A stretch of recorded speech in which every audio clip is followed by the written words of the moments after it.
ನೂತನ CM DK ಶಿವಕುಮಾರ್ಗೆ ಶುಭಾಶಯ ಅನ್ನೋ ಫ್ಲೆಕ್ಸ್ ಡಿಕೆ ಶಿವಕುಮಾರ್ ಮನೆ ಬಳಿ ಹಾಕಲಾಗಿತ್ತು. ಆದರೆ ಇನ್ನೂ ಅಧಿಕೃತವಾಗಿ ಘೋಷಣೆ ಆಗದ ಪರಿಣಾಮ ಫ್ಲೆಕ್ಸ್ ತೆರವು ಮಾಡಲಾಗಿದೆ. ಡಿಕೆ ಶಿವಕುಮಾರ್ ಸೂಚನೆ ಹಿನ್ನೆಲೆಯಲ್ಲಿ ಫ್ಲೆಕ್ಸ್ ತೆರವಾಗಿದೆ. ಆದರೆ ಡಿಕೆಶಿ ಅಭಿಮಾನಿಗಳು ಸಂಭ್ರಮಾಚರಣೆಯನ್ನು ಮುಂದುವರೆಸಿದ್ದಾರೆ. ರಾಜೀನಾಮೆ ಪ್ರಹಸನದ ಬಳಿಕ ಸಿದ್ದರಾಮಯ್ಯ ದೆಹಲಿಗೆ ತೆರಳಿದ್ರು. ಎಚ್ಎಎಲ್ ವಿಮಾನ ನಿಲ್ದಾಣದ ಮೂಲಕ ವಿಶೇಷ ವಿಮಾನದಲ್ಲಿ ದೆಹಲಿಗೆ ಹಾರಿದ್ರು.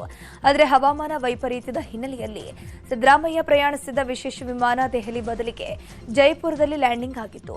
ಇದೇ ವೇಳೆ ಅಶೋಕ್ ಗೆಹ್ಲೋಟ್ ಅವರನ್ನ ಭೇಟಿಯಾಗಿದ್ರು. ನಂತರ ಟೇಕ್ ಆಫ್ ಆದ ವಿಮಾನ ದೆಹಲಿಗೆ ತೆರಳಿದ್ದು, ವಿಮಾನದಲ್ಲಿ ರಾಜ್ಯ ಉಸ್ತುವಾರಿ ಎಐಸಿಸಿ ಪ್ರಧಾನ ಕಾರ್ಯದರ್ಶಿ ರಣದೀಪ್ ಸಿಂಗ್ ಸುರ್ಜೇವಾಲಾ, ವಿಧಾನ ಪರಿಷತ್ ಸದಸ್ಯ ಡಾಕ್ಟರ್ ಯತೀಂದ್ರ, ಸಚಿವರಾದ ಕೆಜೆ ಜಾರ್ಜ್, ಬೈರತಿ ಸುರೇಶ್, ಕಾನೂನು ಸಲಹೆಗಾರ ಪೊನ್ನಣ್ಣ, ಎಐಸಿಸಿ ಕಾರ್ಯದರ್ಶಿ ಅಭಿಷೇಕ್ ದತ್ ಕೂಡ ಇದ್ರು. ಇನ್ನು ಡಿಕೆ ಶಿವಕುಮಾರ್ ಕೂಡ ದೇವನಹಳ್ಳಿ ವಿಮಾನ ನಿಲ್ದಾಣದಿಂದ ದಿಲ್ಲಿಗೆ ತೆರಳಿದ್ರು. ಡಿಕೆ ಶಿವಕುಮಾರ್ ಜೊತೆಗೆ ಹ್ಯಾರಿಸ್ ಸಹೋದರ ಡಿಕೆ ಸುರೇಶ್ ಕೂಡ ತೆರಳಿದ್ದಾರೆ. ಪ್ರಮಾಣ ವಚನ ಕಾರ್ಯಕ್ರಮಕ್ಕೆ ಸೋನಿಯಾ ಗಾಂಧಿ, ರಾಹುಲ್ ಗಾಂಧಿ ಹಾಗೂ ಪ್ರಿಯಾಂಕಾ ಗಾಂಧಿಗೆ ಆಹ್ವಾನ ಕೊಡಲಿದ್ದಾರೆ. ಜೊತೆಗೆ ಡಿಕೆ ಶಿವಕುಮಾರ್ ಸಿಎಂ ಕನಸು ನನಸಾಗ್ತಾ ಇದ್ದಂತೆ ನೂತನ ಸಚಿವ ಸಂಪುಟದ ಒಪ್ಪಿಗೆ ಪಡೆಯೋಕೆ ಮುಂದಾಗಿದ್ದಾರೆ.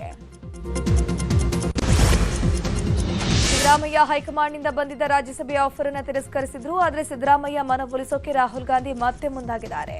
ಇಂದು ರಾಹುಲ್ ಗಾಂಧಿಯನ್ನ ಸಿಎಂ ಸಿದ್ದರಾಮಯ್ಯ ಭೇಟಿ ಮಾಡಲಿದ್ದು ಮಾತುಕತೆ ನಡೆಸಲಿದ್ದಾರೆ. ರಾಜ್ಯಸಭೆಯಲ್ಲಿ ಮೋದಿ ಸರ್ಕಾರದ ವಿರುದ್ಧ ಅಹಿಂದ ನಾಯಕ ಧ್ವನಿ ರಾಹುಲ್ ಗಾಂಧಿಗೆ ಬೇಕಾಗಿದೆ. ಹೀಗಾಗಿ ರಾಜ್ಯಸಭೆ ವಿಪಕ್ಷ ನಾಯಕನ ಸ್ಥಾನ ನೀಡೋ ಭರವಸೆ ನೀಡೋ ಸಾಧ್ಯತೆ ಕೂಡ ಇದ್ದು ಸಿದ್ದರಾಮಯ್ಯರ ನಡೆ ಕುತೂಹಲವನ್ನು ಕೆರಳಿಸಿದೆ. ಸಿದ್ದರಾಮಯ್ಯ ಸಿಎಂ ಸ್ಥಾನಕ್ಕೆ ರಾಜೀನಾಮೆ ಕೊಟ್ಟಿದ್ದೇ ಆಪ್ತ ಬಣದಲ್ಲಿ ಬರ ಸಿಡಿಲು ಬಡಿದಂತಾಗಿದೆ. ತಮ್ಮ ನಾಯಕನ ರಾಜೀನಾಮೆಯಿಂದ ಕಂಗಾಲಾಗಿದ್ದಾರೆ. ಹೀಗಾಗಿನೇ ಹೊಸ ಸಿಎಂ ಆಯ್ಕೆಗೆ ಸಿಎಲ್ಪಿ ಸಭೆಯಲ್ಲಿ ಆಗಬೇಕು ಅಂತ ಸಿದ್ದರಾಮಯ್ಯ ಆಪ್ತರು ಪಟ್ಟು ಹಿಡಿದಿದ್ದಾರೆ. ಆದರೆ ಸಿಎಲ್ಪಿ ಸಭೆ ಕರೆಯೋ ಬಗ್ಗೆ ಇನ್ನೂ ಕೂಡ ಗೊಂದಲವಿದ್ದು ಹೈಕಮಾಂಡ್ನಿಂದಲೂ ಯಾವುದೇ ಸೂಚನೆ ಇಲ್ಲ.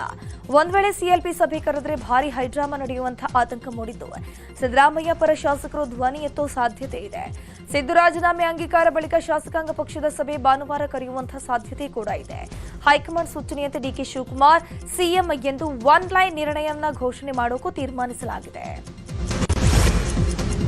ಸಿದ್ದರಾಮಯ್ಯ ರಾಜೀನಾಮೆ ನೀಡುವ ಮುನ್ನ ತನ್ನ ಆಪ್ತ ಅಧಿಕಾರಿಗಳನ್ನ ಆಯಾಕಟ್ಟಿನ ಜಾಗಕ್ಕೆ ನಿಯೋಜನೆ ಮಾಡಿದ್ರು. ಆಪ್ತ ಅಧಿಕಾರಿಗಳ ರಕ್ಷಣೆಗೆ ಮುಂದಾಗಿದ್ದು ರಾಜೀನಾಮೆಗೂ ಮುನ್ನ ಆಪ್ತ ಅಧಿಕಾರಿಗಳಿಗೆ ಆಯಾಕಟ್ಟಿನ ಜಾಗಕ್ಕೆ ನಿಯೋಜನೆ ಮಾಡಿದ್ದಾರೆ.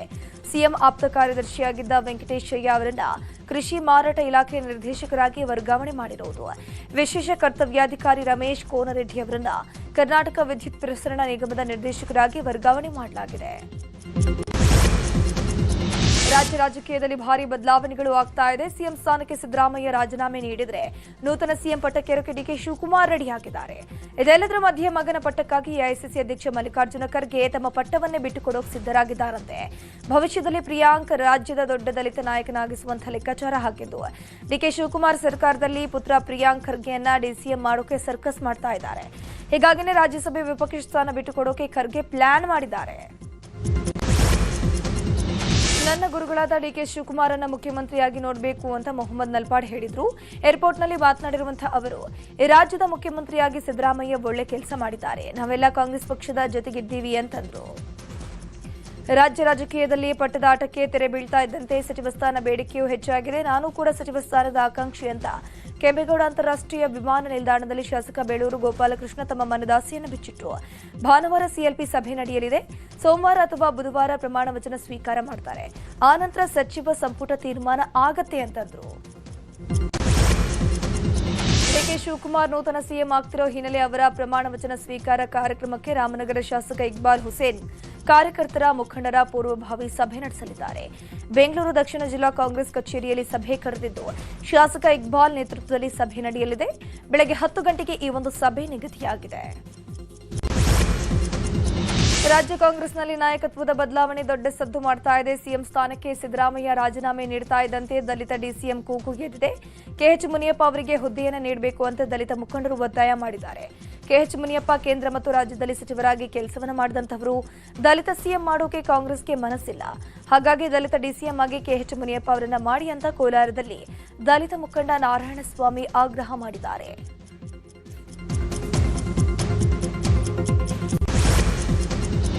ವಿಜಯಪುರದಲ್ಲಿ ಬಸನಗೌಡ ಪಾಟೀಲ್ ಯತ್ನಾಳ್ ಮಾತನಾಡಿ, ಇದು ಸಿದ್ದರಾಮಯ್ಯನವರಿಗೆ ಕಪ್ಪು ದಿನ. ಯಡಿಯೂರಪ್ಪ ಸಿದ್ದರಾಮಯ್ಯ ಯುಗಾಂತ್ಯವಾಗಿದೆ.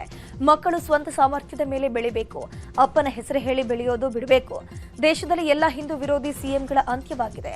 ಕೇರಳಂ, ಪಶ್ಚಿಮ ಬಂಗಾಳ, ಕರ್ನಾಟಕ, ತಮಿಳುನಾಡಿನಲ್ಲಿ ಅಂತ್ಯವಾಗಿದೆ ಅಂತಂದ್ರು.